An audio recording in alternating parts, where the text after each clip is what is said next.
going on, guys? Multiverse Corrupt here, doing yet another action figure review video, and today we're having a look at Jonathan Kent Superman, also known as Superman's son.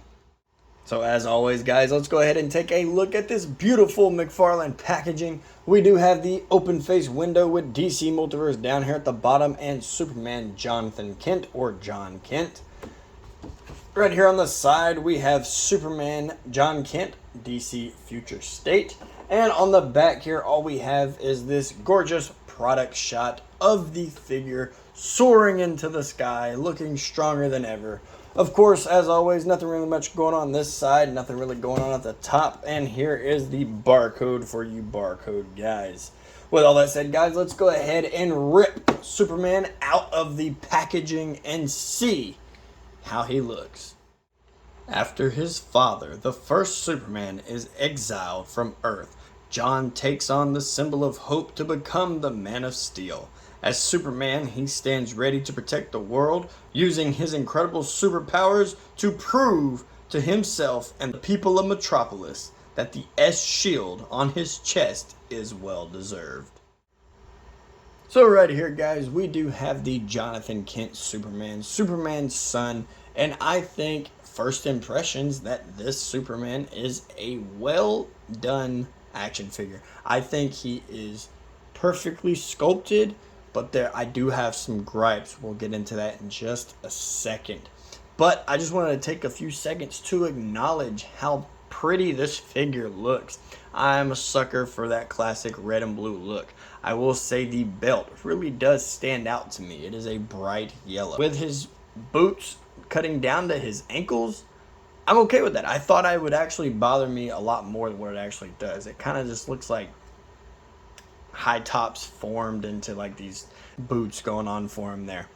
As for this figure, I'm probably going to do some just minor tweaking on it. I do like to give my figures a flowing cape, and as a part of the Super family, I feel that he needs to have that classic red cape. I know in the comics he eventually puts on a cape, so I will probably end up doing that for this figure. If I do, I'll throw a photo of it on Instagram. You guys tell me what you think of it. But with all that said, guys, let's go ahead and get his accessories out here so we can see what he comes with.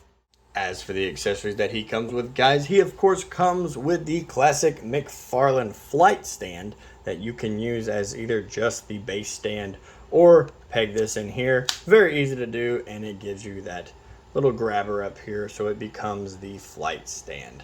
Let's go ahead and move that off to the side here. Let's go ahead and take a look at the trading card, and I do think this is a perfect image of this figure. I do love the red glowing eyes. I think it looks absolutely killer.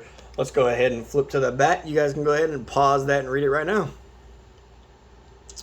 Always give you guys just a little bit of extra time. And as for the exchangeable hands, he comes with these two open hands, flying type flat hands that Mcfarlane does with his figures. Although these fingers are just warped and bent together. I'm not really sure what the end goal here was.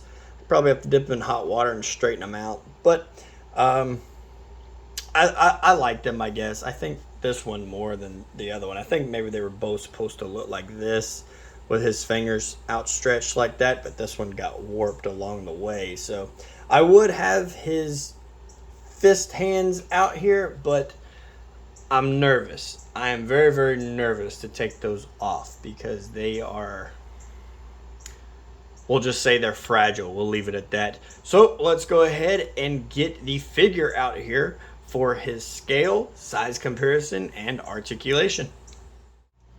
As for this action figure scale, guys, he stands at just about the 7-inch mark. Actually thinking right at the 7-inch mark.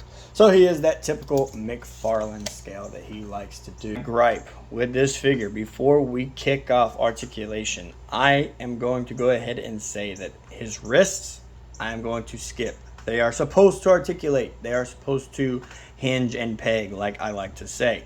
But if you take a look here, hopefully I can pick it up on camera. This fist here, let's see if I can get it down here, has a split in the peg, so if I pull it off, it is going to rip the peg off, and then I have a dud Superman. I really do not want a broken Superman. It is a headache. It is a problem for me, but I am going to push on through and get through this articulation for you guys. And for the other hand, I will not do it there because multi you can do it with the other hand. Now this one is very fragile and just, oh, now it wants to work. But this one right here was also very fragile and it makes me nervous. You can kind of see it starting to split right there. That's not just paint mistakes. That is it starting to give. So we are going to skip the wrist articulation. Well, hopefully you get a better Superman than me. But with all that said, as for his articulation, his head does look up just a little bit, not too much, actually not really at all due to his big clump of hair back here, but he does look down. As for his ball joint, it is on a ball joint, it rolls all the way around. He does have the butterfly joints and his arms go out about that far and rotate all the way around. He does have a bicep swivel as well and double hinged at the elbows. As for his ab crunch actually crunches back, but not so much forward, but it does do the side to side. His waist articulation, he does rotate all the way around, but I'm telling you guys, I am very nervous twisting him around on account of his wrist. Who knows what other pegs are messed up within this one. His legs kick out about that far, and they kick back about that far, showing that Mcfarlane diaper crotch gap there. His knees are on a double hinge as well. And as for his ankles, they do point down, they do point up, and they do have ankle pivot. And just like with the Kyle Rayner Green Lantern, Mcfarlane did include that new ankle joint that he is doing that blends into the leg and foot. I'm very grateful for that because, like I said, we do not get that ugly ball that just sticks out. Alrighty guys, let's go ahead and get some other figures out here for some size comparison. And also guys, I also wanted to take a second to admire this detail inside this new Superman sculpt that we have. So let's bring him closer into the light. I am digging the red eyes, but I don't think he should constantly have red eyes, being he is a good guy and all. I understand, laser vision is a thing with Superman characters, but to make him constantly have red eyes like this, that's just a no for me, but to each their own. As for this Superman logo, I am digging the Superman S on the chest right here. It is just that classic look that blends in with this red that drapes over his shoulders and goes across to the back. Just beautifully painted all around.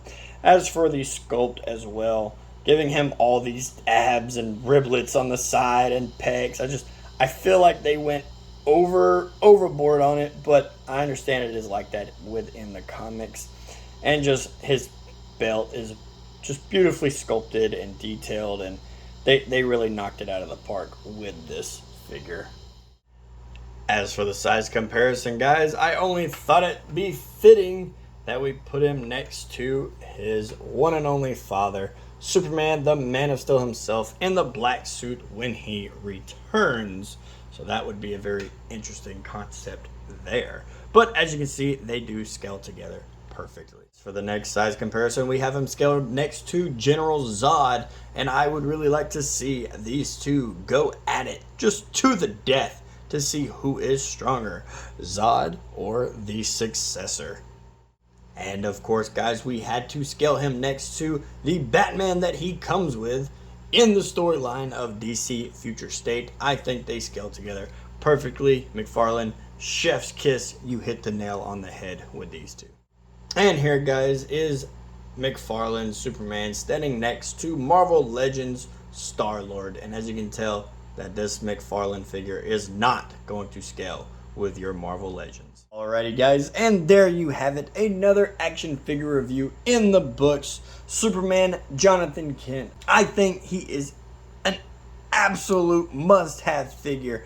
As for my review on this guy, I am going to give him a 7 out of 10 due to his wrists being very, very fragile and the one kind of starting already to break off. Kind of just counting down the days, guys, for when that peg snaps off, and then I have to glue it and his hand will stay a fist forever. But at this point, it's already going to stay that way because I personally am too scared to rip it off of that peg. I'm just very nervous to even mess with it.